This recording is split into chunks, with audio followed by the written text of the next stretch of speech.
I also welcome all those which have been welcomed before, and especially our colleagues from Africa. I want to note up front that Biomass Web and Net are embedded into what I consider one of the most exciting fields of innovation, but also including some challenges, innovations that will enhance sustainability and sustainable development. I will talk about bioeconomy, biomass, and biologizing the economy. The talk will cover 4 items. First, I will talk a bit about bioeconomy concepts, because when you talk bioeconomy, you cannot bypass the use of biomass. But it also holds that biomass is not all what is bioeconomy. There is non-biomass bioeconomy also, and I'm going to talk about that, although you may like to feel that this is outside our agenda today. I want to broaden the agenda a bit. I think that's what you expect from a keynote entertainer. I will talk about opportunities of bioeconomy products and processes, and then some challenges, goal conflicts, and international cooperation, and I will end with an invitation to all of you. What are we talking about when we are talking bioeconomy? In the middle here is a lengthy definition.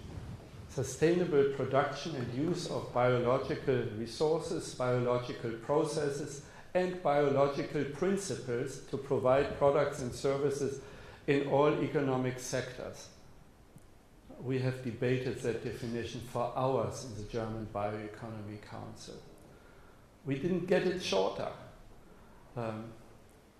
So, no apologies.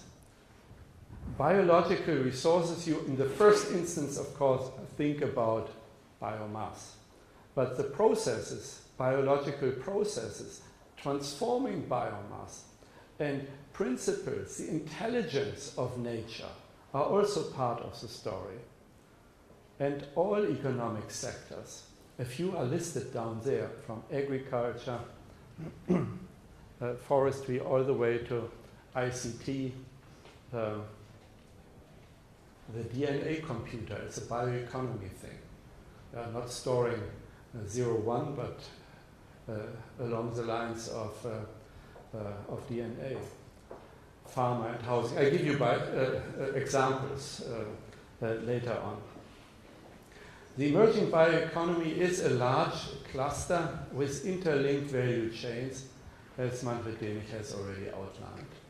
So on the left-hand side of this slide, you see lots of sectors which produce and use bio-based materials, technologies, intelligence, and the cutting across feature of the bioeconomy is its trademark. Bioeconomy is not a sector.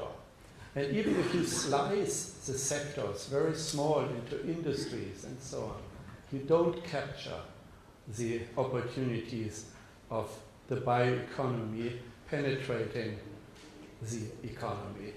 Because bioeconomy processes are pervasive, the way I have defined them. More like digitization. Biologization has its counterpart in digitization of the economy. That's the conclusion of the so-called high-tech forum of the German federal government, with its final report issued in May of this year.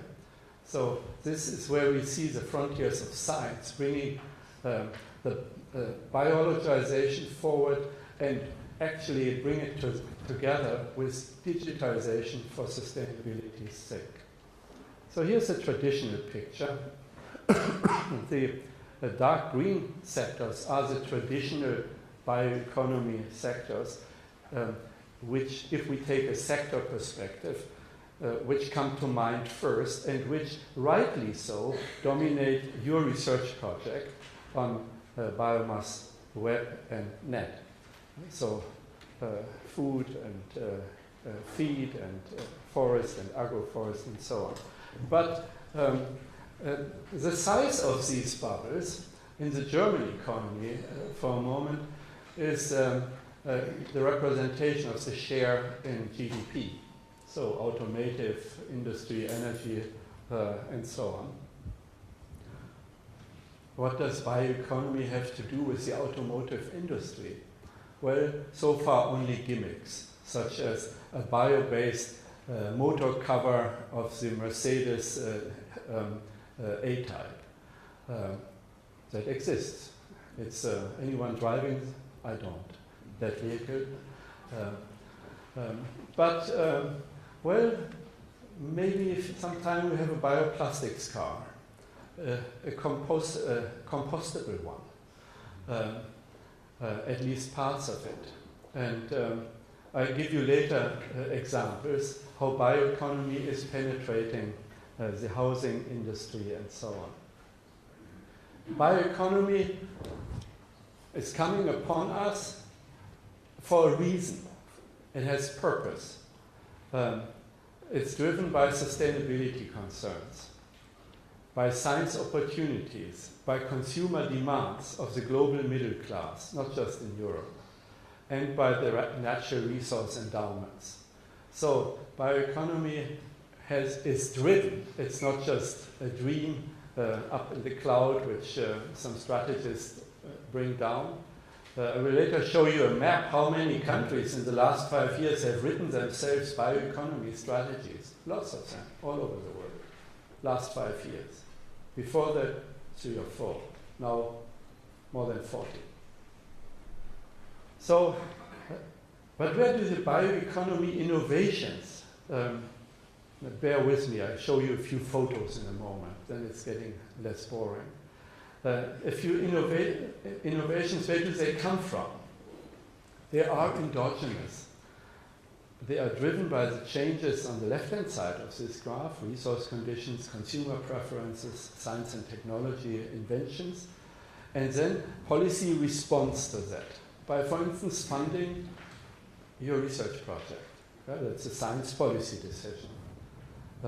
By the climate change concerns, by business strategies, business trying to become more sustainable, and by trends in other innovation fields, the nanotech, the bioinfo, even the cogno innovations, bringing together new ideas in startups in the field of bioeconomy. If you look at the fashion fair in Berlin last week, it was surprising. I only know that from our secretariat. I'm not a fashion fair visitor. Our secretariat of the Bioeconomy Council, how many bio-based new products are entering the market? Someone here relates to bamboo. Did I get that right? You are the Mr. Bamboo. Thank you. Viscose made based on bamboo for baby clothes is the in product on the Berlin Fashion Fair. As I have a new grandson, I touched one of these bamboo baby clothes. It touches beautifully. So you may consider these strange little anecdotes, but the sum of these anecdotes are large business already. In terms of bioeconomy theory, let me underline where I see biomass, primary production, and biomass conversion in what we call the onion skin model, the Zwiebelmodell, the onion skin model of the bioeconomy. In the innermost, you see if this, I don't dare. Technology? It's not biotechnology. Yeah? That's what I tried. On the side. It's on the side. You see, biomass production is a center. Agriculture, forestry, and fishery. Direct biomass use, fresh food, feed, traded energy, processing of bioresources, plastics, chemicals, bio-based products, again, more of those fine chemicals, and biotechnology, biological intelligence, including design, pharma, engineering. Now here's a clue. Intellectual property shares increase the further out you are. That's relevant for Africa, because Africa must not get into a situation of a natural resource exporter of biomass. There must be investment in capturing the value added within Africa. So the fast-growing science systems of Africa, I'm getting ahead of myself, I have a slide on that, need to be here in this purple area to not be only in the inner circles, but also in the outer circles of the bioeconomy. Then we come to my second point, opportunities, and a few pictures as promised. I think I have 6 such slides. Am I doing okay, Manfred? Yeah? Time-wise, I mean.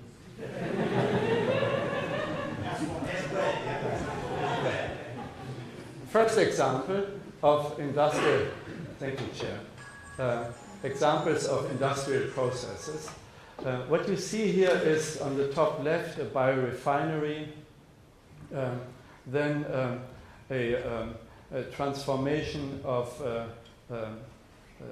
chemical processes in a compact factory setting, and a precision farming slide. In this field also belongs waste recovery, phosphor recovery from wastewater, and CO2 as industrial feedstock. Anything related to C, capital C, is bioeconomy. Secondly, a principle, cascade and combined systems. For instance, for the case of wood, molded wood elements, followed by biomass to chemical utilization in the same cascade. In the next cascade, ligno-sandwich, lignocellulosic transformation of wood, making that stuff as hard as steel, and finally biogas from waste. So that's a cascade. These pictures are from an innovative cluster of wood transforming industries in the middle of Germany. Bio-based innovations for housing. Not only the little thing up there has become famous. It's a bio-based Diebel, you fix things with this. But the fascination for bio-based, wood-based high-rise buildings, going very strong in Asia and in Scandinavia. Building codes in Germany don't permit it yet. The outside of buildings becoming more bioeconomy integrated, so algae panels for energy on the outside, and bio-based and recycled 3D printed facades. We had a conference last summer in Beijing at Tsinghua University on bio-principled cities. In a Delphi survey of bioeconomy experts around the world, this was one of the top 3 themes where promises are expected, and these are anecdotal examples which I show you here, for transforming cities into bioprincipled entities, not just so-called smart cities with lots of digitization, but urban living environments which are hopefully pleasant and have no environmental footprint. we would be wrong just looking at the production side.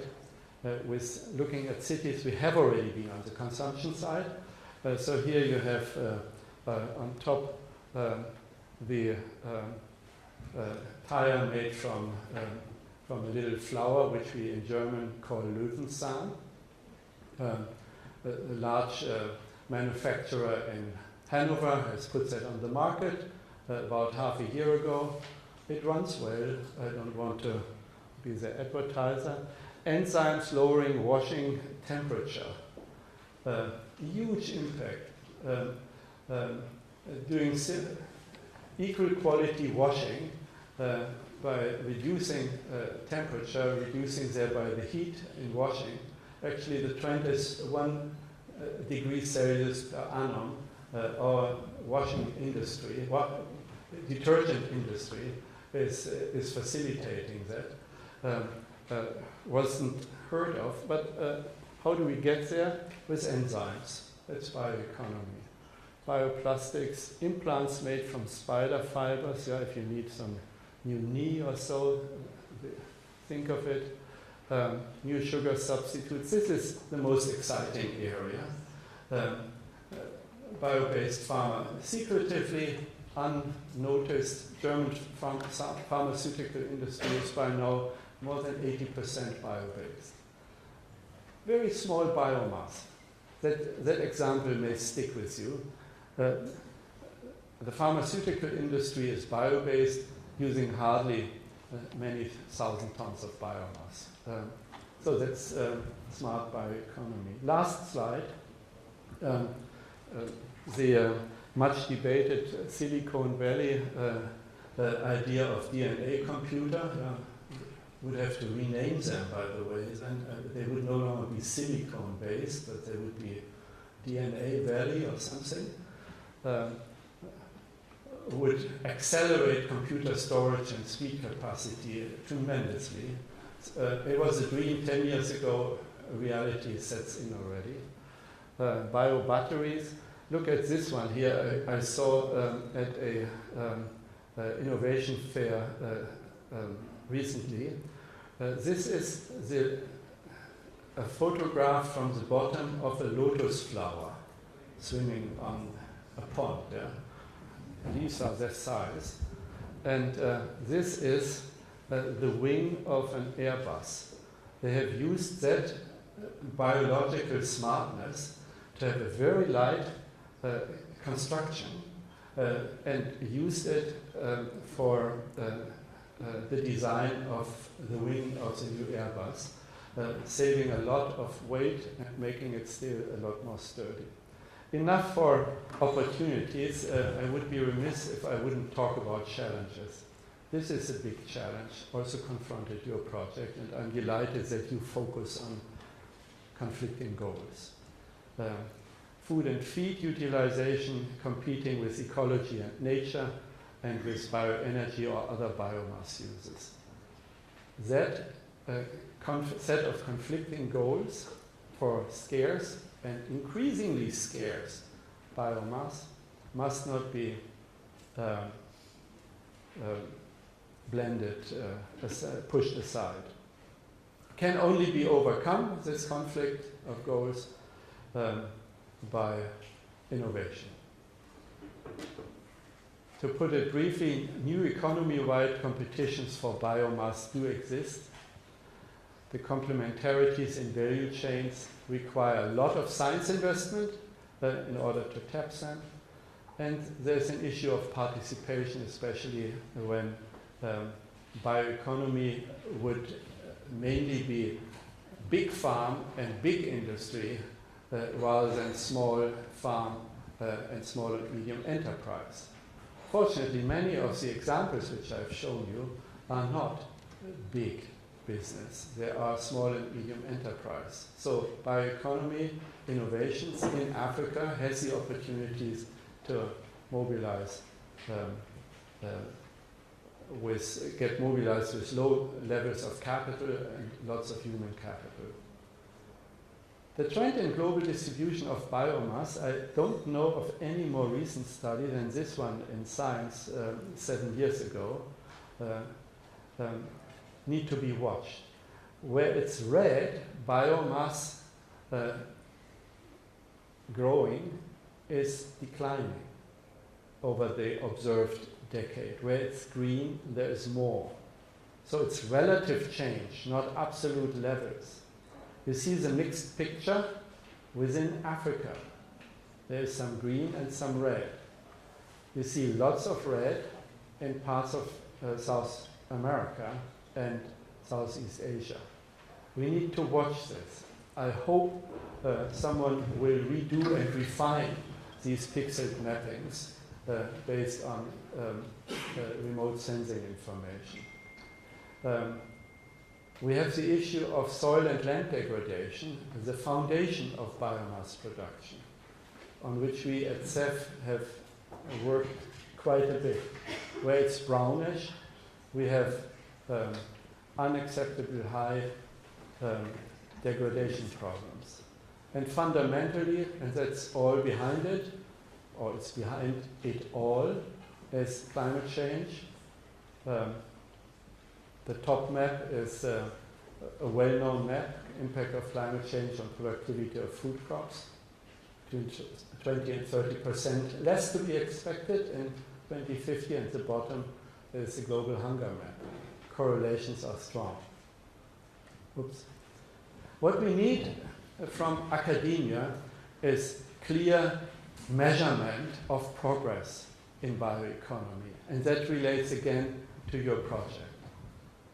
There are 3 approaches currently under debate on how to measure progress in bioeconomy.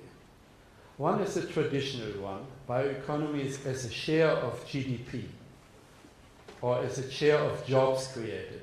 At a conference which we had 2 years ago, the African colleagues said, we want bioeconomy because we need jobs. It's a good goal. But, well, a single indicator is not good enough. Secondly is physical estimation, the share of renewable bio-based content in the economy's products and services. That's appealing. BiomassNet and BiomassWeb can maybe pursue that. Yeah? How much biomass is in the end products? Sustainably produced biomass, however, is the name of the game. And third is the pervasive way of counting. Outcome measures, reduced carbon emissions, sustainability of water, soil, biodiversity, including non-price measurement, and well-being of people. So outcome measurements. In my opinion, only the third approach satisfies economic theory. The other 2 are just indicators. They are not related to people's well-being, not sufficiently related to sustainability of the system. Last point, international cooperation. Just 3 more slides, Mr. Chair. Jeffrey Sachs said at our conference on bioeconomy 1.5 years ago, at least 8 of the 17 goals will not be achievable without a sustainable bioeconomy, which means all of them, quote unquote. So I think that's where we need to connect our work to. Does bioeconomy add value on the pathway to the 2030 agenda? This is the map I promised you. All these little flags show countries which in the last 5 years have written themselves bioeconomy strategies at cabinet level or coordinated at head of state level. And many of them have only joined in the last 3 years, writing themselves bioeconomy strategies. How so, and what this means, writing oneself a strategy, requires another lengthy talk, which I'm not giving today. But I want to underline, no bioeconomy strategy of these countries is the same as the one from the neighbors. They differ. Why do they differ? Because they are driven by what are the biological resources, what's the science capacity of the country, what are the economic and social goals of the countries. So there is not one size fits all bioeconomy strategy. The 52 countries of Africa all will need their different bioeconomy strategies. The green growth and bio-based industry strategy of Ethiopia is very different from the one in South Africa, but they both have a bioeconomy strategy. And I appeal to you, colleagues from FARA and elsewhere, to put the bioeconomy strategizing on the map of the transformative agenda in Africa. There are opportunities in Africa because of the large resource base, the biomass wells, the fast-growing science and innovation systems in Africa. I listed a few here. Let me just point one out, which you probably don't know, the next Einstein Forum. Yeah, it's the next Einstein will be a woman, and she will be from Africa. It's the vision of this program on mathematical training of people from villages and slums in these wonderful mathematics and physics centers, a network of more than 1,000 top-notch scientists in Africa, which can bring together the knowledge base from basic science into the bioeconomy vision. This is not just an issue for farmers and agricultural economists like myself.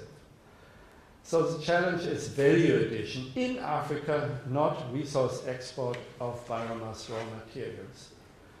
At the Global Bioeconomy Summit #1 in November 2015, we concluded with these 5 statements. Using renewable resources efficiently, making bioeconomy's contributions to sustainable development goals measurable, I hinted at that previous slide.